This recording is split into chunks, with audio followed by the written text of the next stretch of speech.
Today I'm going to be taking a look at a couple of recent releases from 88 Films. Short Night of Glass Dolls, Aldo Lado's 1971 giallo, is a very special 4K UHD pack, and this one is going to be something I'll take an extensive look at, or try to give you a thorough look at, after I've gone through briefly Nicholas Roeg's 1986 Castaway. This is a Blu-ray.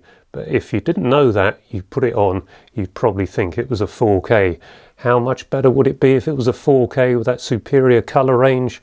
Well, it's hard to say, but as I often say about Blu-rays this good, when you've got a Blu-ray this good, who needs 4K? So this one in here does look absolutely beautiful, like a very nice 35mm print, and is probably helped just at the opening with the Canon Films logo, because that's got a little weaving on it, and then the opening titles, you can see where they were done optically.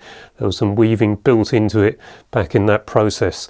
So it looked convincing in here, and okay, some sequences are better than others, and maybe the colours in one or two places, particularly on the desert island, you think, oh, that's not quite right. But overall, if you're just sitting there relaxing to enjoy the film, this is a first-class disc and can be had directly from 88 Films.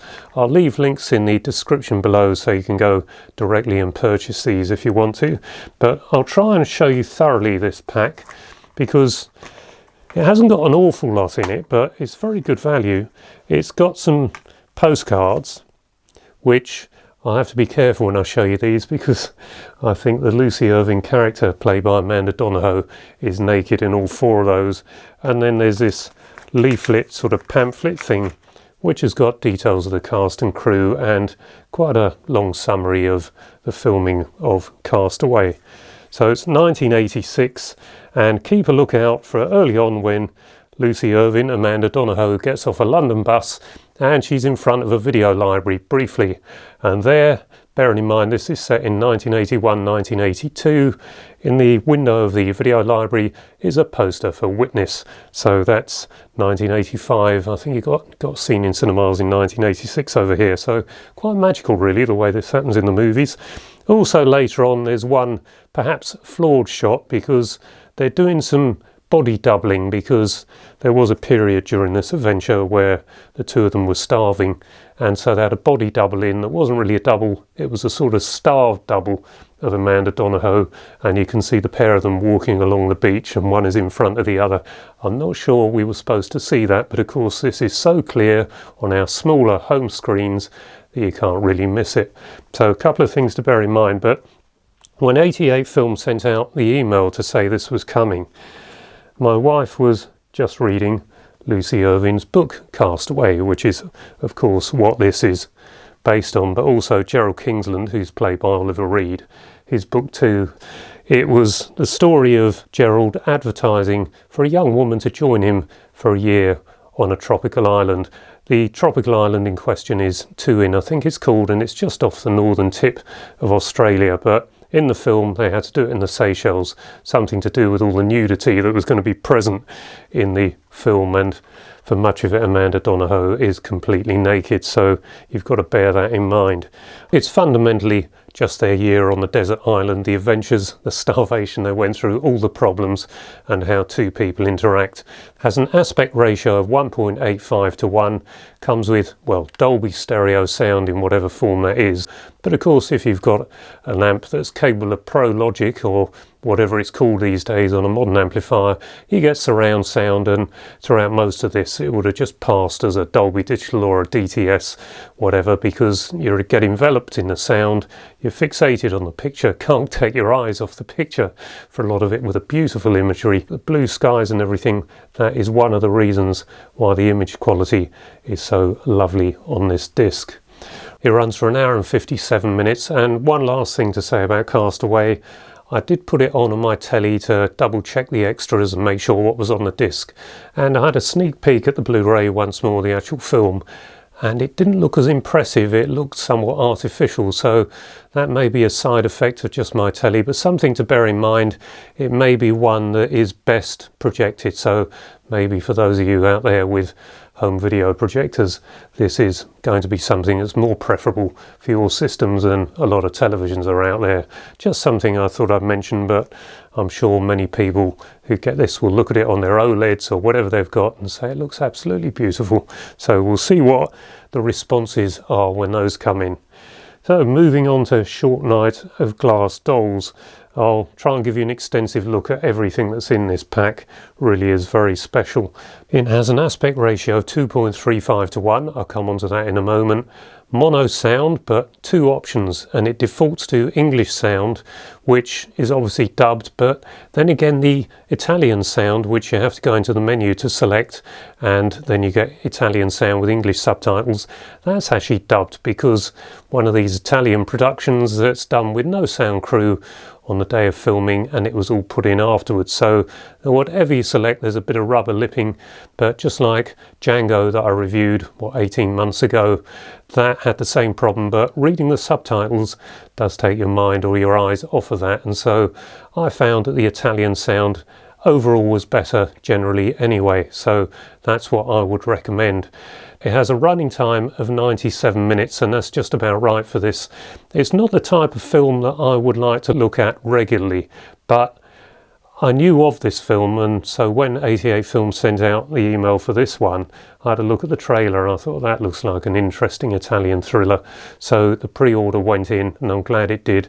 I thoroughly enjoyed this, but that 2.35 to 1 aspect ratio, this was shot Techniscope, and I know I've mentioned this several times, but people told me when A Fistful of Dollars first came out, which was about 18 months ago, I think it came out in America, they were saying, it's one of the best UHD discs I've seen so far. And I replied to everyone and said, well, how can it be? It's Techniscope. So look it up. And so Techniscope is actually 35mm, but it's not exactly 35mm you might be thinking of. In a similar way to VistaVision, which is double the image size or more of standard 35mm, this one, Techniscope, was shot half the standard 35mm. So instead of being 4 sprockets high, it's 2, and that gives an aspect ratio of about 2.35 to 1, which is then squeezed and enlarged to give full frame anamorphic release prints, so 4 sprockets high. So obviously you haven't got the image quality in here of anything that's shot VistaVision, but just standard 35mm, you're not going to have that same image quality capability. So that has to be borne in mind, but if you keep that in mind, the quality of this is excellent. I'm astounded how good these Techniscope films can look. So I understand what people were saying about A Fistful of Dollars. I do wonder if, like American Graffiti, it's had a bit of reprocessing, maybe to say the least. But for me, that worked with American Graffiti. I can't imagine, or I couldn't imagine, that film would ever look so enticing and so bright, colourful, and noise-free, if you like, because the film grain had clearly been scrubbed out and replaced with a faux film grain. But that worked for me, and I dare say Fistful of Dollars will too. But on this, I think 88 Films have just transferred the very good condition negative, that Techniscope negative, and what we've ended up with is, in places, a beautiful looking UHD disc. In other places, it's not quite so good, where there's lower light. Clearly you get more film grain, that's often the case, but in a lot of the scenes, the daylight scenes and the studio scenes, they seem to have used really bright lighting, perhaps to negate that enhanced film grain that is inevitable with low light. I don't know exactly the case, but I'll put a few queries into 88 Films, so if I get answers I'll bring them to you in a future video. Short Night of Glass Dolls, just the title is intriguing, and I can't really explain what that means in the context of this film. It was going to be Short Night of Butterflies, and I believe that is what is still on this reproduction front of house set in this pack. But something happened. There was another Italian film released just before this that used butterflies in the title, so the makers thought they couldn't use that in the title of theirs. It was initially going to be called Malastrana, which is the area of Prague where this is set, but ultimately it went through 2 name changes before they settled on the final title. And I believe Glass Dolls was selected because dolls they could paste over where they'd already done the posters and the front of house sets, so Butterflies just became Dolls in Italian, and it meant they didn't have to reinvest in loads of new artwork. So that seems to be in the reason behind what I think is a great title. Now, when the film first opens on your screen, that initial shot is not particularly clear. It's a panorama of Prague, so don't be too concerned that may not look particularly good. It may look better on your telly, but in here, 10 feet wide, it was a little grainy and maybe a little blurry. Could have been motion blur with the video projector on the movement, so that if that was there, that wouldn't have helped. But that opening shot is not particularly impressive, but things soon clear up and we focus on the story. A body, or what appears to be a dead body, is found, and it's the lead character played by Jean Sorel, and we follow his story through this. It's got a relationship to the Edgar Allan Poe story, which was featured in a film with Ray Milland called Premature Burial, where he's completely paralysed, a non-detectable heart rate, a pulse or anything else, no sign of breath. Everyone thinks he's dead and he gets buried alive. But in this case, Jean Sorel's character is put into a mortuary and facing a possible autopsy in a day or 2 if he doesn't come back round. And so he's locked in and he's trying to remember the course of events that put him there, which is a sort of murder mystery with disappearing girls. And the girl that we're really following, trying to find out what happened to her, is played by Barbara Bach, who many will know was the Bond girl in the great Bond, The Spy Who Loved Me. It's an interesting story and it has a wonderful atmosphere, probably helped by Ennio Morricone's wonderful score, which pervades throughout the whole of this film. Now, one thing to bear in mind, there is an orgy scene. I don't particularly like the scene, but I think there was a bit of Rosemary's Baby influence going on here, and imitation is the best form of flattery. I don't think it's entirely imitating Rosemary's Baby, but it gave me that feeling that Aldo Lado wanted to do something to sort of get on the same page as Roman Polanski with that masterpiece that he made just a few years earlier. So there's that to bear in mind. There is some nudity there. It's not particularly nice, but it doesn't last for very long. And the whole film wraps up extremely well. I was very impressed with the ending, so pleased with what they did at the end. And 97 minutes, so it goes through quite quickly. Now, these Italian giallos are not the sort of thing I'd want to watch regularly, but I did very much enjoy this because of that wonderful atmosphere, the way it's played by the whole cast, and this pack, this presentation pack from 88 films. I think that makes the whole thing that much more special. And just look at all the extra features on here. I think there's 4 hours or more, something like that. One of them is about 1 hour and 50 minutes long, and they do allow director Aldo Lado some latitude in that, and it goes on about the situation in Italy at the time. I think it was 2015.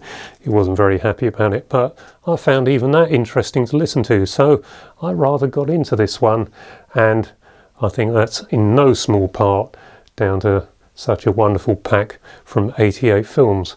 So I think that brings us to the end of another one. I think I've almost caught up with all these videos I've got to do, but I'm aware I've still got to get to Dress to Kill, and I've got to finish something up with Peter Alden-Maz and Scanners Inc., getting the 4K DCPs into cinemas, and that fabulous presentation we had of Killing Zoe at the Prince Charles. So if you enjoyed this video, please give it a like, perhaps subscribe if you haven't already, and until the next one, bye bye for now.